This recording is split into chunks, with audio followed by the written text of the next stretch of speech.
अनुप्रिया जी, बहुत बहुत स्वागत है सबसे पहले तो आपका। और मैंने पढ़ा था आपके बायो में कि आपने मनोविज्ञान से मास्टर्स किया है, मैंने भी साइकोलॉजी में एमए किया है। तो चाहे आप हो, हम दोनों का काम है कि हम जनता का मन समझते हैं, शायद इसीलिए आप राजनीति में और मैं पत्रकारिता में।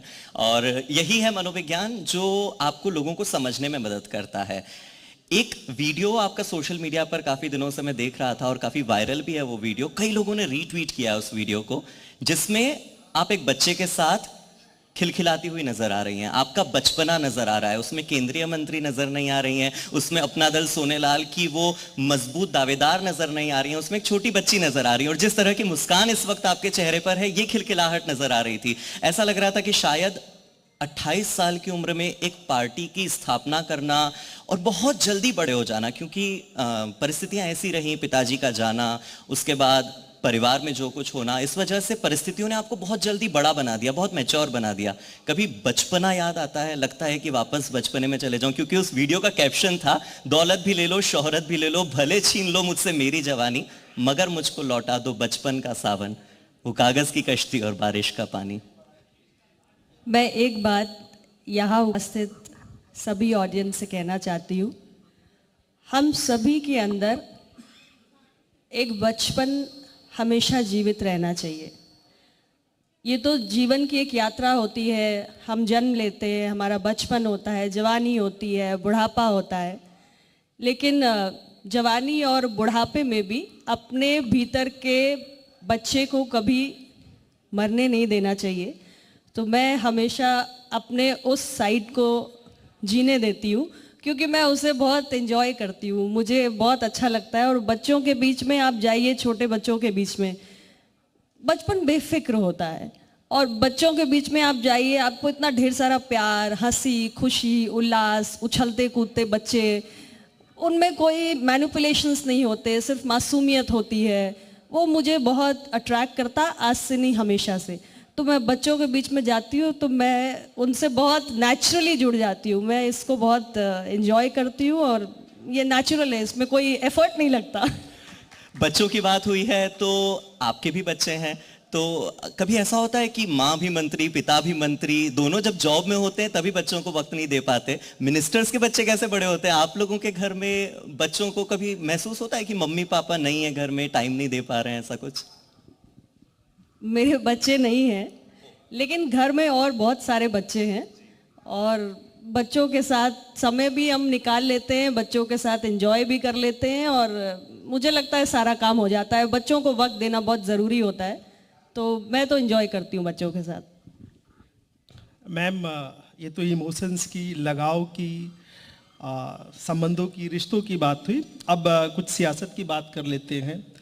बड़ा प्रदेश है उत्तर प्रदेश, यहाँ हर साल कुछ न कुछ चुनाव होता रहता है। अभी हाल फिलहाल अगले 1-2 महीने में स्थानीय निकाय के चुनाव होने वाले हैं। चुनाव छोटा है लेकिन दावेदारी बड़ी है, क्योंकि 2 साल बाद 2024 में लोकसभा का चुनाव होने जा रहा है और माना जा रहा है कि ये इसका लिटमस टेस्ट हो सकता है। इस चुनाव में आपकी भागीदारी किस तरीके की होगी? दूसरी पार्टियां अपने सिंबल पे चुनाव लड़ रही हैं, क्या आप साझेदारी, सहयोग के साथ बीजेपी के साथ चुनावी अखाड़े में उतरेंगी, या फिर खुद के सिंबल पे, खुद के जनाधार के आधार पर अकेले चुनावी मैदान में होंगी? देखिए, हर चुनाव का अपना स्वरूप होता है। जो इस तरीके के लोकल चुनाव होते हैं, वो स्थानीय गली मोहल्ले, नगरों के जो मसले होते हैं, जनता की जो समस्याएं होती है, उन पर आधारित होते हैं। विधानसभा का चुनाव एक अलग नज़रिए से वोटर जाता है, जब देश का चुनाव करना होता है तो वोटर की मानसिकता अलग होती है। तो हर चुनाव का अपना स्वरूप होता है, और मैं एक चुनाव को दूसरे चुनाव का कोई डिसाइसिव फैक्टर नहीं मानती। हर चुनाव को मैं समझती हूँ कि एक अलग दृष्टिकोण के साथ लड़ा जाता है। हमारा संगठन हर चुनाव के लिए तैयार है, छोटा हो या बड़ा, क्योंकि निरंतर मेरे पार्टी के कार्यकर्ता और मैं स्वयं हम उत्तर प्रदेश में अपने संगठन विस्तार के लिए लगातार कार्यक्रम करते रहते हैं, जनता को जोड़ते रहते हैं। अभी कुछ ही दिन पहले हमारा 1 महीने लंबा सदस्यता अभियान समाप्त हुआ है, और उसमें बहुत तेज़ी से लोग जुड़े, बहुत उत्साह के साथ जुड़े।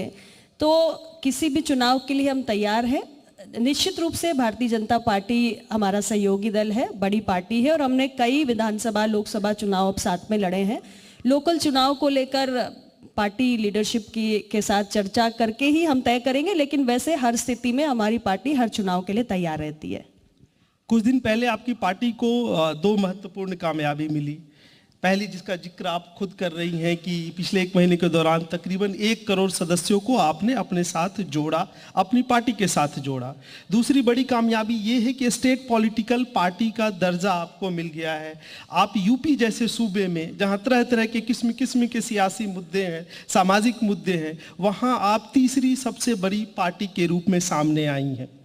2024 का चुनाव है, उस चुनाव में आप अपनी पार्टी को बढ़ाने के लिए, आप अपनी स्थिति को मजबूत करने के लिए क्या रणनीति होगी आपकी? क्या 2 से बात आगे बढ़ेगी? देखिए, मेरी पार्टी का सफ़र बहुत लंबा है। बहुत लंबी यात्रा तय करने के बाद आज हम इस मुकाम पर पहुंचे हैं कि उत्तर प्रदेश में तीसरी सबसे बड़ी पार्टी बने हैं।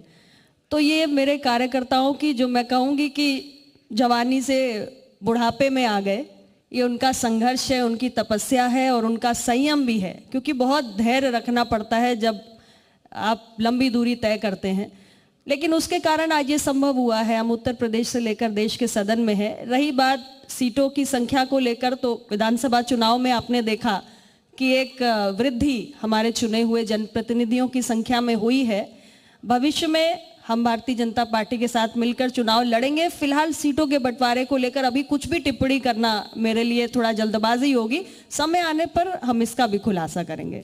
अनुप्रिया जी, अभी अर्बन निकाय चुनाव भी आने वाले हैं, तो बीजेपी के साथ मिलकर क्या तैयारी चल रही है? और जो अभी अभियान चला था 1 करोड़ लोगों को जोड़ने का, इसमें कितनी सफलता हासिल हुई है? क्या इसका प्रभाव अर्बन निकाय चुनाव पर पड़ेगा? देखिए, मेरे जो सदस्यता अभियान चला उसमें हमने 1 करोड़ का पूरे स्टेट के लिए लक्ष्य तय किया और मुझे प्रसन्नता है ये बताते हुए कि अलग अलग ज़िलों में जिस तरीके से हमारे एक्चुअली ज़िला बॉडीज़ के बीच में इतना कंपटीशन हुआ कि हम अपने लक्ष्य को बखूबी हमने प्राप्त भी किया और बहुत तेज़ी से लोग जुड़े भी, और हमारा संगठन अपने तरीके से चुनाव लड़ने के लिए तैयार है। भारतीय जनता पार्टी के साथ मिलकर हमने लड़ना है या नहीं लड़ना है, अभी इस पर हमारी शीर्ष नेतृत्व से चर्चा नहीं हुई है और अभी समय भी है, उसको भी कर लेंगे। अगर साथ में लड़ना होगा तो हम उसकी भी योजना बना लेंगे और अकेले अलग अलग भी लड़ना होगा तो उसमें भी कोई समस्या नहीं है। हालांकि शीर्ष नेतृत्व पर आपको भरोसा बहुत है। आपने कहा कि 2024 में प्रधानमंत्री मोदी की जो पदवी है उसके लिए कोई वैकेंसी नहीं है, प्रधानमंत्री की वैकेंसी इस वक्त नहीं है। तो सवाल ये है कि क्या आप विपक्ष को, एक लोकतांत्रिक देश में, एक मजबूत लोकतांत्रिक देश में विपक्ष को कमजोर आंक रही हैं, या फिर आपको थर्ड फ्रंट के गठन पर भरोसा नहीं है? देखिए, मैं जो कह रही हूँ वो सिर्फ मेरी सोच नहीं है। जनमन ये कह रहा है कि देश में प्रधानमंत्री पद की वैकेंसी अभी नहीं है।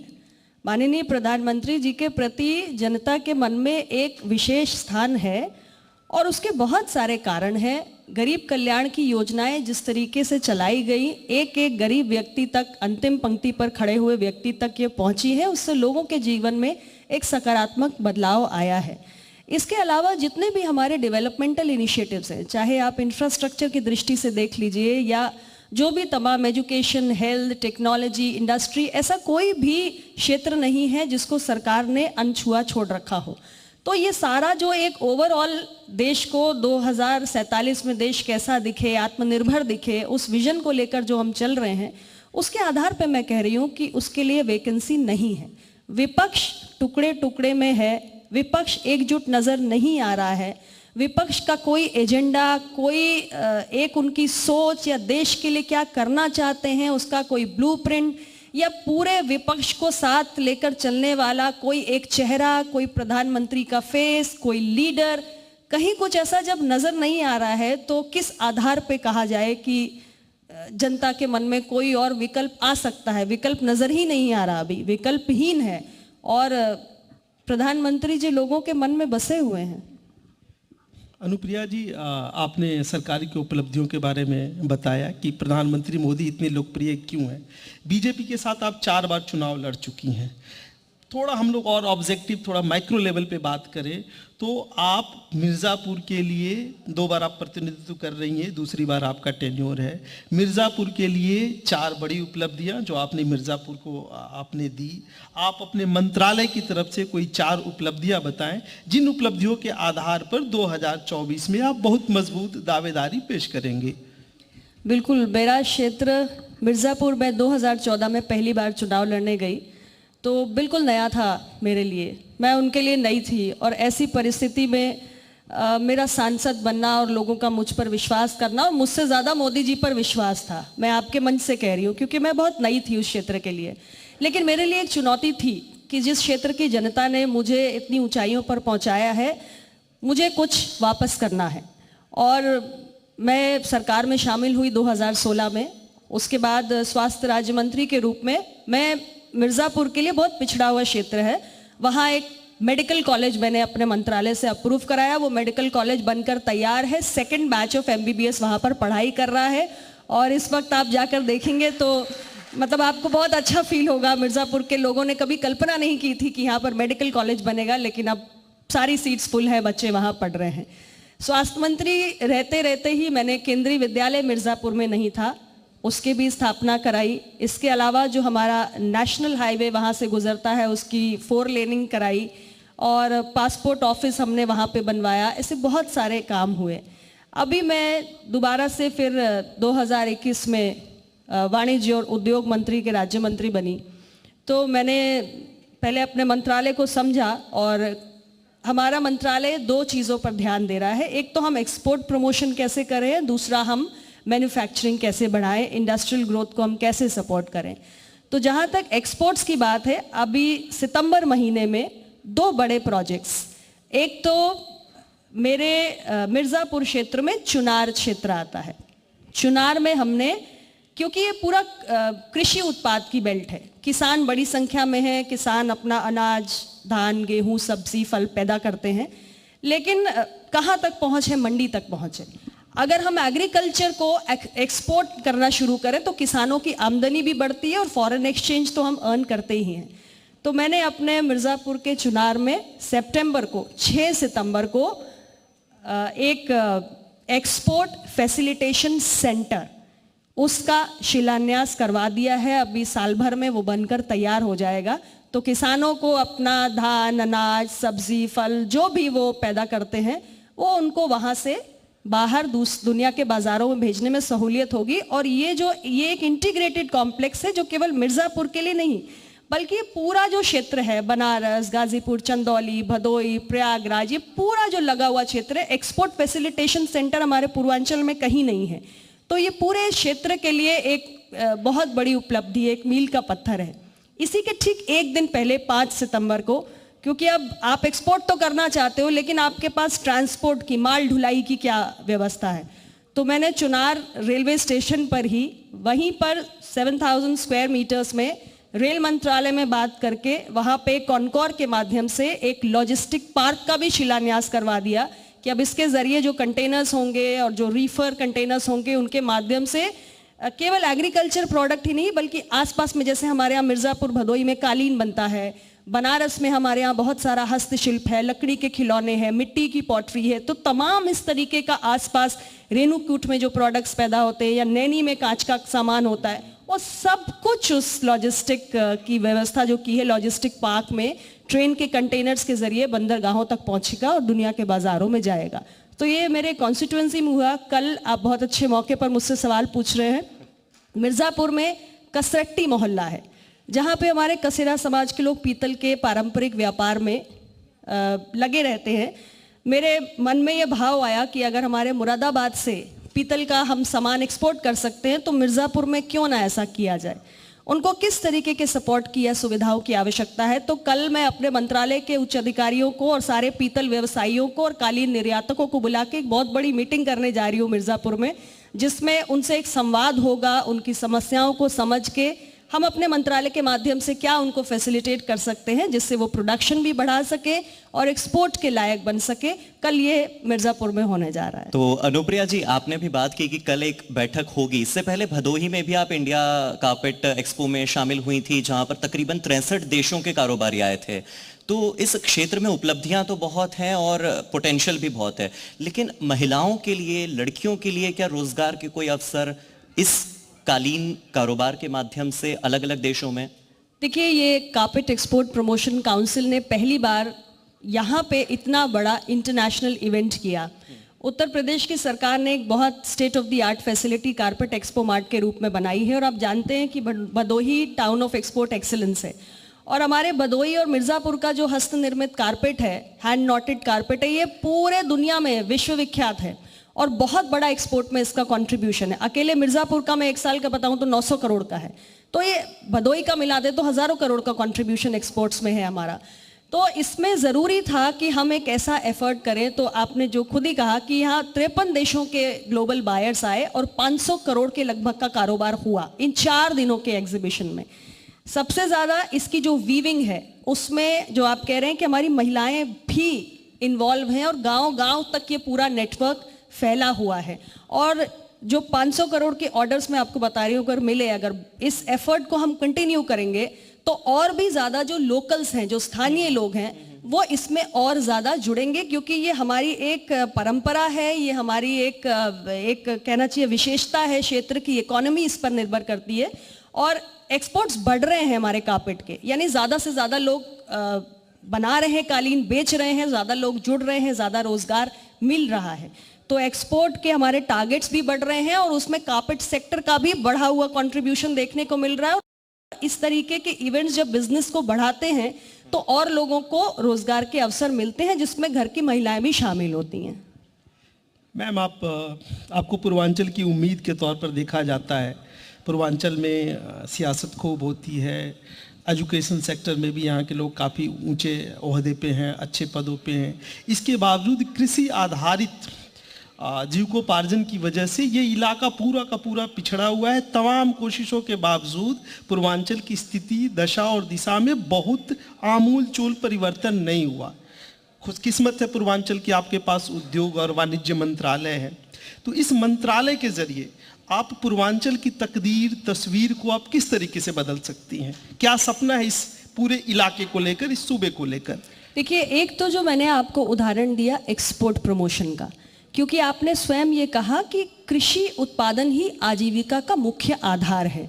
तो यदि हमारे बहुत सारे परिवार यहाँ पर कृषि उत्पादन में ही लगे हुए हैं, तो क्यों ना उसको ही हम उनके आमदनी को बढ़ाकर उनके परिवारों में समृद्धि लाने का आधार बनाएं। और वो तभी हो सकता है जब उन्हें एक्सपोर्ट के हम जो पूरी चेन है उसमें शामिल करें। इसके लिए हमारे मंत्रालय की संस्था है APEDA, agriculture exports promotion development authority.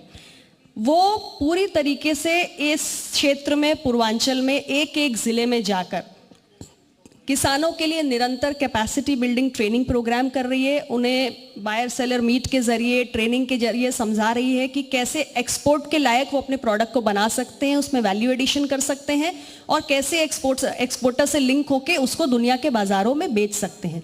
एक तो ये प्रयास है, उसके लिए जो संबंधित इंफ्रास्ट्रक्चर डेवलप हो रहा है उसका मैंने आपको उदाहरण दिया।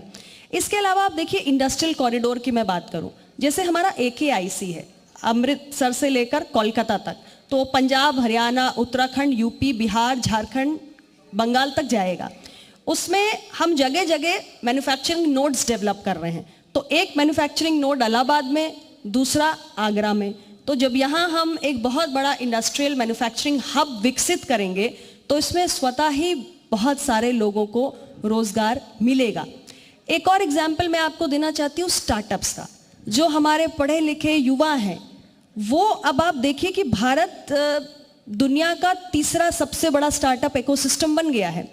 और लोग सोचते होंगे कि स्टार्टअप मतलब बड़े बड़े शहरों में, मेट्रोपॉलिटन सिटीज़ में और टेक सेवी जो सिटीज़ हैं वहीं से, ऐसा नहीं है। टायर 2, टायर 3 सिटी से यंग बच्चे अब स्टार्टअप्स बना रहे हैं। और बुंदेलखंड का मैं आपको उदाहरण दूंगी, कितना पिछड़ा हुआ है बुंदेलखंड। बुंदेलखंड से 82 स्टार्टअप्स बच्चों ने बनाकर निकाले हैं। तो इन स्टार्टअप्स के जरिए भी आप सोचिए कि कितनी बड़ी इकोनॉमिक ग्रोथ हो रही है, इसमें कितने लोगों को रोजगार मिल रहा है। और हम पूरा स्टार्टअप सीड फंड क्रिएट करके और स्टार्टअप को बहुत बेहतरीन तरीके से हम प्रमोट कर रहे हैं। इसके अलावा इंडस्ट्री फ्री हम एनवायरनमेंट बना रहे हैं ताकि इंडस्ट्रीज आसानी से आए। कानून व्यवस्था बेहतर हो चुकी है उत्तर प्रदेश सरकार के राज में, और इंफ्रास्ट्रक्चर का तेजी से विकास हुआ है। तो जहां अच्छा लॉ एंड ऑर्डर है, जहां पे बेहतरीन सड़कें, एयरपोर्ट्स, रेलवे कनेक्टिविटी, इंटरनेट, ये सारी चीजें हमारी सरकार कर रही है। ये भी है, हमारे अपने मंत्रालय का सपोर्ट भी है स्टार्टअप्स को नर्चर करने में या कॉरिडोर्स बनाने में। तो जब ये पूरा ढांचा विकसित हो रहा है, तो इसके बीच में जो पूर्वांचल के लिए आपकी एक आकांक्षा है और जो मेरी आकांक्षा से भिन्न नहीं है, वो हम एक समृद्ध और एक बदला हुआ पूर्वांचल देखेंगे, ऐसा मैं आपको विश्वास दिलाती हूँ। आपने पूर्वांचल की खेती गृहस्थी के बारे में बात की, आपने यहाँ इंडस्ट्रियल डेवलपमेंट की असीमित संभावनाओं का जिक्र किया। एक और संभावनाएं हैं, जब अभी हमारे सहयोगी ने इस प्रोग्राम की शुरुआत की तो उन्होंने बनारस के बारे में बहुत अच्छी बातें कही। आप मिर्ज़ापुर के हैं, बिंद कॉरिडोर का वहाँ निर्माण हो रहा है, काशी कॉरिडोर का ऑलरेडी निर्माण हो चुका है, अयोध्या की बात हो रही है। यानी एक स्पिरिचुअल बेसिस पे भी टूरिज्म की काफ़ी संभावनाएं हैं इस इलाके में। हालांकि विपक्ष का आरोप ये लगता है कि काशी, मथुरा, अयोध्या के जरिए बीजेपी अपने एजेंडे को धार देने में जुटी हुई है। इस पूरी स्थिति को आप किस तरीके से देखती हैं, संभावनाओं के तौर पे, सियासत के तौर पे, या एजेंडे के तौर पर? देखिए, हर पॉलिटिकल पार्टी का अपना एक आइडियोलॉजिकल कमिटमेंट होता है, और बिना आइडियोलॉजिकल कमिटमेंट के कोई पार्टी आगे नहीं बढ़ सकती। लेकिन हमें साथ में ये भी समझना है कि हम अगर इन तीनों कॉरिडोर्स को विकसित कर रहे हैं, तो इसके आसपास बहुत सारी इकोनॉमिक एक्टिविटी की संभावनाएं भी साथ में उत्पन्न हो रही हैं, और उस इकोनॉमिक एक्टिविटी का जो प्रभाव है वो अंतिम व्यक्ति के जीवन पर पड़ता है। तो इसको अगर कोई डिनाय करे तो इसके बारे में मैं कुछ कहना नहीं चाहती, लेकिन विकास किसी भी स्वरूप में आएगा और इकोनॉमिक एक्टिविटी को जनरेट करेगा तो निश्चित रूप से लोगों के जीवन में एक सकारात्मक बदलाव होता है। मैम, आपने आइडियोलॉजी की बात की, सोनेलाल पटेल जी की आइडियोलॉजी थी पिछड़ा वर्ग के उत्थान की, उनके सपने थे। अब उन सपनों को पूरा करने की जिम्मेदारी आप पर आ गई है। आप पूर्वांचल के एक कद्दावर पिछड़े वर्ग की नेता मानी जाती हैं। सोशल जस्टिस की भी बात चुनाव में खूब जोर शोर से उठती है और धीरे धीरे ठंडे बस्ते में चली जाती है। जातीय जनगणना के मामले में आपका क्या स्टैंड है? कई दूसरी समाजवादी पार्टी, ओपी राजभर जी की पार्टी जातीय जनगणना की हिमायत कर रही है, आपका इस पर क्या स्टैंड है? फिर आपने कहा था कि पिछड़े वर्ग के लिए एक अलग मंत्रालय बनाना चाहिए, क्या आपकी बात सुनी गई या अभी तक अनसुनी है? देखिए, जातीय जनगणना को लेकर हमारी पार्टी का मत स्पष्ट है। 1931 के बाद हमने कास्ट सेंसस नहीं किया। 2021 में हमने कास्ट सेंसस करना था, अभी वो पोस्टपोन्ड है, या वो उस एक्सरसाइज में थोड़ा और समय लग रहा है। लेकिन मेरी अपनी पार्टी का ये मत है और हम इसे संसद में भी रख चुके हैं। हमारी सरकार जिसका हम अंग है वो भी इस बात से अवगत है कि अपना दल इसका पक्षधर है। जहाँ तक पिछड़ा वर्ग कल्याण मंत्रालय के गठन की बात है, ये मांग बहुत लंबे समय से उठ रही है। मैं तो संसद में जब से हूँ निरंतर इस बात को कह रही हूँ। एनडीए की बैठकों में भी मैंने इस मांग को रखा है और अपने सहयोगी दल के टॉप लीडरशिप के सामने भी रखा है। मांग मानी जाएगी, नहीं मानी जाएगी, हमको ये समझने की ज़रूरत है कि हम जिस विषय के प्रति कमिटेड हैं उसके लिए हम लगातार प्रयास कर रहे हैं या नहीं, और लोकतंत्र में आपके चुने हुए जनप्रतिनिधियों की संख्या क्या है। संसद में अपना दल 2 की संख्या में है और लोकसभा की टोटल मेंबरशिप कितनी है। तो हमें ये भी समझना है कि हम अपने विषय को लेकर निरंतर अपनी बात को रखते रहें। हमारे बढ़े हुए संख्या बल के साथ हमारा एजेंडा भी आगे बढ़ता है, लेकिन उस एजेंडा से कदम पीछे हटना नहीं चाहिए। हमने इससे पहले भी एक प्रयास किया था। नीट की परीक्षा में एमबीबीएस और पीजी के एडमिशन्स में ओबीसी आरक्षण लागू नहीं था, जिससे हजारों ओबीसी बच्चों का हर वर्ष नुकसान हो रहा था। इस विषय को मैंने माननीय प्रधानमंत्री जी के समक्ष रखा था, इसका समाधान हुआ था चुनाव के पहले हुआ था। एक और विषय है 69,000 शिक्षक भर्ती प्रकरण का, जिसमें ओबीसी आरक्षण विसंगतियां हुई हैं। इस विषय को भी मैं निरंतर उठा रही हूं। सरकार ने इसको हल करने की दिशा में चुनाव से पहले कदम उठाया था, फिर उसमें कुछ अड़चन आई, अभी कोर्ट ने उस पर कुछ रुख लिया है, मामला कोर्ट में है। मैंने लगातार इस विषय को अभी भी मैं भारतीय जनता पार्टी और सरकार में अपने जो शीर्ष लोग हैं उनसे बात कर रही हूं। इसके लिए भी मेरा प्रयास जारी है कि इसका भी हल हो। तो हमारा जो एजेंडा है, हमारी जो सोच है, उससे हम पीछे नहीं हटते हैं। जैसे जैसे चुने हुए प्रतिनिधियों की संख्या बढ़ेगी तो मुझे लगता है कि आवाज की मजबूती भी बढ़ेगी, सुनवाई भी ज्यादा होती है। अनुप्रिया जी, आपने अक्सर कहती हैं चुनाव से पहले कि हम सीमित सीटों पर चुनाव नहीं लड़ेंगे, लेकिन अभी तक 2014 देखें, 2019 देखें, 2 सीटें आई हैं और कुछ चिन्हित सीटों पर ही चुनाव लड़े गए।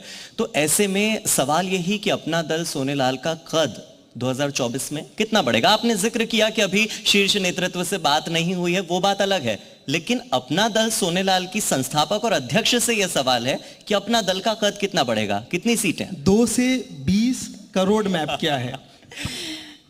जब हम 2022 का विधानसभा चुनाव लड़ रहे थे, उस वक्त तक शायद मीडिया से लेकर जनता के बीच या कहीं भी किसी ने ये चर्चा भी नहीं की होगी या कल्पना भी नहीं की होगी कि अपना दल उत्तर प्रदेश की तीसरी सबसे बड़ी पार्टी बनकर उभरेगा। लेकिन ये कद हमने हासिल किया। तो क्या होता है कि हमारी पार्टी का मिजाज थोड़ा सा दूसरे पार्टी से अलग है। हम बहुत बड़ी बड़ी बातों का ढोल नहीं पीटते, हम शांति से अपना काम करते हैं और फिर जब कुछ बड़ा हो जाता है तो उसका ढोल अपने आप सारी दुनिया पीटने लगती है। तो लोकसभा में महज 2 सीटें जीती हैं और उसके बाद भी एक युवा चेहरे को सीधे केंद्रीय मंत्री बना देना विपक्ष को खटकता तो बहुत है। मैं सिर्फ एक युवा चेहरा हूं या मैं उत्तर प्रदेश के बहुत सारी जनता, मेरी पार्टी के कार्यकर्ता या बहुत सारे लोगों की उम्मीदों का केंद्र हूं? ये तो मेरे ख्याल से आप लोग बेहतर तय करेंगे। मैं अपने बारे में कोई टिप्पणी नहीं कर सकती। और राजनीति में किसको क्या खटकता है, मैं इसकी चिंता कभी नहीं करती। मैं अपने काम को हमेशा ईमानदारी से करती रहती हूँ। और मेरे चुनाव में भी आप मेरे कैंपेन को उठाकर देखेंगे तो मेरा एक नियम है, मैं अपने ओपोनेंट्स के बारे में कभी एक शब्द भी नहीं बोलती। मतलब मेरा पूरा, अब ये 3 चुनाव में लड़ चुकी हूँ, चौथा लड़ने जा रही हूँ। तो ये मेरा एक यूएसपी मान लीजिए आप, कि मेरी चिंता कभी नहीं रहती कि सामने वाला क्या कह रहा है, सामने वाले पर क्या आक्रमण करना है। मेरा 1 पॉइंट फोकस है, मुझे क्या करना है। अनुप्रिया जी, लेकिन राजनीति जो है वहां पर आरोप प्रत्यारोप लगते हैं, ठीक है, आप बेफिक्र हैं उस बात से, पर खास तौर पर महिलाओं की राजनीति में आने की बात करूं तो महिलाओं को सबसे पहले टारगेट कर दिया जाता है उनके चरित्र को लेकर। महिलाएं बड़ी आसानी से चारित्रिक आक्षेप का एक फोकस बनकर रह जाती हैं कि इन पर यह लगा दो, और महिलाएं इससे अफेक्ट होती हैं। शायद यही कारण है कि महिलाओं का प्रतिनिधित्व राजनीति में अब भी हमारे देश में इतना नहीं है। तो उन महिलाओं के लिए क्या संदेश देंगी आप जो राजनीति में आना चाहती हैं और आपकी तरह बेफिक्र नहीं है? देखिए, मैं एक बात सोचती हूँ, महिलाओं के कार्यक्रमों में जाती हूँ तो उनसे कहती भी हूँ, आप प्रतिभावान हो, आप क्षमतावान हो, आप कुछ कर सकती हो, तो विरोध तो होगा ही। तो विरोध से तो कभी डरना नहीं चाहिए, क्योंकि जब आपके अंदर प्रतिभा होती है, क्षमता होती है, तो आप लोगों को भयभीत करते हैं। और जब लोग आपसे भयभीत होते हैं तो आप पर आक्रमण भी करते हैं। जाहिर सी बात है कि आपके चरित्र को लेकर आक्रमण करेंगे, क्योंकि अगर डिग्निटी पे बात आती है तो आप सबसे पहले पीछे हट जाओगे। मैं उन सभी महिलाओं से एक बात कहूंगी, who is anybody to give you any certificate? आपका रिमोट कंट्रोल आपके हाथ में है, आपको सर्टिफिकेट देने की अथॉरिटी किसी के पास नहीं है। अपना काम करिए, ये आपको रोकने के तरीके हैं। आपको बेहतर ढंग से अपना काम करना है, बिना भयभीत हुए। कोई आपको सपोर्ट करने के लिए नहीं आएगा। अपनी जंग स्वयं लड़नी पड़ती है, लड़िए, लड़कर ही जीता जाता है। मैम, आप डबल इंजन सरकार के साथ हैं, केंद्र में भी मंत्री हैं और योगी सरकार के मंत्रिमंडल में भी आपके पास अहम जिम्मेदारी है। योगी और मोदी सरकार की काफ़ी तारीफ़ें होती है, दोनों की जोड़ी की जमकर प्रशंसा होती है। इसके बावजूद कहीं आपको कुछ लगता है कि ये बिंदु है, ये विषय है जहाँ कुछ कमजोरी रह गई है और वहाँ सुधार की ज़रूरत है? नहीं, मुझे लगता है कि दोनों सरकारों में बेहतरीन तालमेल है और इसीलिए उत्तर प्रदेश में हमें ऐसे चुनावी परिणाम भी देखने को मिले हैं, क्योंकि हमारे देश की व्यवस्था ऐसी है कि बहुत सारे ऐसे विषय हैं जो स्टेट लिस्ट में हैं, कुछ सेंट्रल लिस्ट में हैं, कुछ कॉन्करेंट लिस्ट में हैं। तो अगर आपको स्टेट को ग्रो करना है तो सेंटर और स्टेट के बीच में एक बेहतर समन्वय होना चाहिए। अगर सेंटर और स्टेट गवर्नमेंट्स आपस में उस समन्वय को नहीं स्थापित कर पाएंगे तो स्टेट में ग्रोथ ट्रैजेक्टरी कभी देखने को नहीं मिलेगी। और चूंकि एक ही पार्टी की सरकार है इसलिए वो समन्वय रहता भी है और होना भी चाहिए। अनुप्रिया जी, केंद्र सरकार और राज्य सरकार के कोऑर्डिनेशन समन्वय की बात तो ठीक है, लेकिन केंद्रीय मंत्री और उत्तर प्रदेश के जो मंत्री हैं उनके समन्वय, उनके तालमेल की चर्चा, क्योंकि आप लोगों की जो हस्बैंड वाइफ है दोनों की अंडरस्टैंडिंग की बड़ी चर्चा होती है कि दोनों ही बहुत अंडरस्टैंडिंग है। इस पर कुछ उनका योगदान कितना है आपको उस कद तक पहुंचाने के लिए, क्योंकि परिवार के सहयोग से ही आदमी बड़ा बनता है?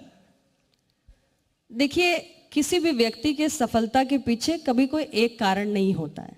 It's a host of factors, बहुत सारे फैक्टर्स होते हैं।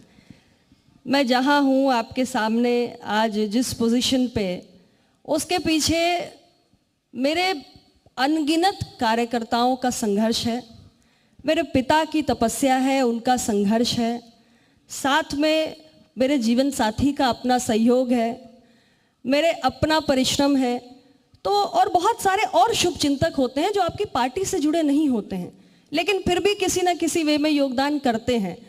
तो ये मल्टीप्लिसिटी ऑफ फैक्टर्स होता है जिसकी वजह से पार्टी आज जहां नज़र आ रही है वहां है। और परिवार का सहयोग तो इसको आप कभी कह ही नहीं सकते कि ये महत्वपूर्ण फैक्टर नहीं है, और जब ये होता है तो हम आगे बढ़ते ही हैं, कुछ अच्छा देखने को मिलता भी है। प्रधानमंत्री नरेंद्र मोदी ने केवड़िया में कहा था कि औद्योगिक क्रांति 4.0 टेक्नोलॉजी और इनोवेशन के जरिए होगी, यानी नवाचार बहुत जरूरी है। बतौर उद्योग और वाणिज्य मंत्रालय में रहते हुए आप कुछ उन उपलब्धियों के बारे में बता सकती हैं जो आने वाले समय में होंगी? किस तरह से टेक्नोलॉजी, क्योंकि 3D printing, data analytics, IoT, इन सारी चीजों का जिक्र होता है। ऐसे में आपकी भूमिका, आपका रोल, आपके प्रयास क्या हैं? देखिए, हम इंडस्ट्री 4.0 जिसकी बात कर रहे हैं, चौथी औद्योगिक क्रांति है।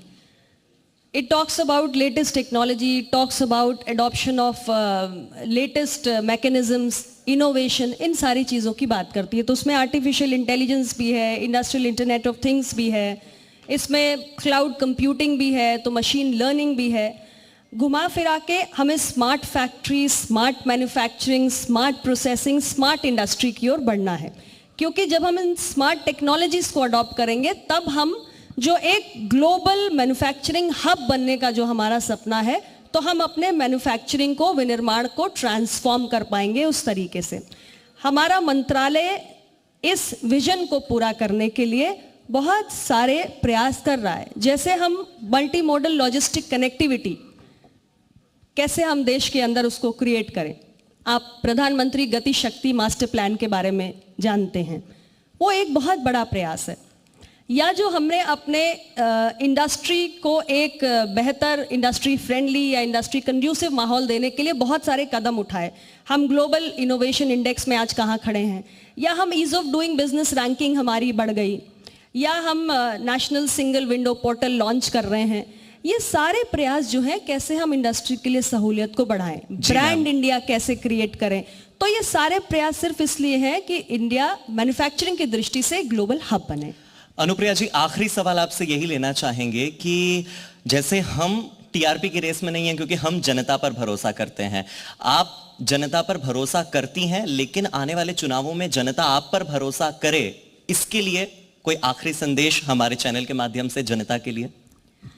मैं जनता से इतना ही कहना चाहती हूँ कि I always walk my talk. मेरे कथनी और करनी में कभी कोई अंतर नहीं होता। और आज 13 साल हो गए मेरे राजनीतिक सफ़र को, मेरे राजनीतिक जीवन को। मैं उत्तर प्रदेश की विधानसभा में रही, दूसरी बार मैं देश की संसद में हूँ। मेरे कार्यकर्ता, आम जनता, मेरे सपोर्टर या मेरे जो भी मुझसे जुड़े हुए लोग हैं, वो मुझे अब इतने लंबे दौर से जान चुके हैं कि वो इस बात को जानते हैं कि जो मेरा आइडियोलॉजिकल कमिटमेंट है उसके लिए मैंने कभी कोई कसर नहीं छोड़ी है। आगे भी अनुप्रिया पटेल ऐसी ही रहेगी। तो जोरदार तालियां हो जाए अनुप्रिया जी के लिए। तो अपना दल सोनेलाल की अध्यक्ष और संस्थापक अनुप्रिया जी हमारे साथ ही। मैं निवेदन करूंगा रमेश चंद्रा जी से, हमारे चैनल के एडिटर से, कि वो स्मृति चिन्ह भेंट कर मैम को हमारे चैनल की जो याद है वो सौंपे, क्योंकि यहाँ से हम चले तो जाते हैं लेकिन ये स्मृति चिन्ह होते हैं, धातु के कुछ प्रतीक होते हैं जो इस आयोजन की स्मृतियों को हमेशा ताज़ा रखते हैं आपके जहन में। तो मैं चाहूँगा कि आप स्मृति चिन्ह भेंट करें अनुप्रिया जी को।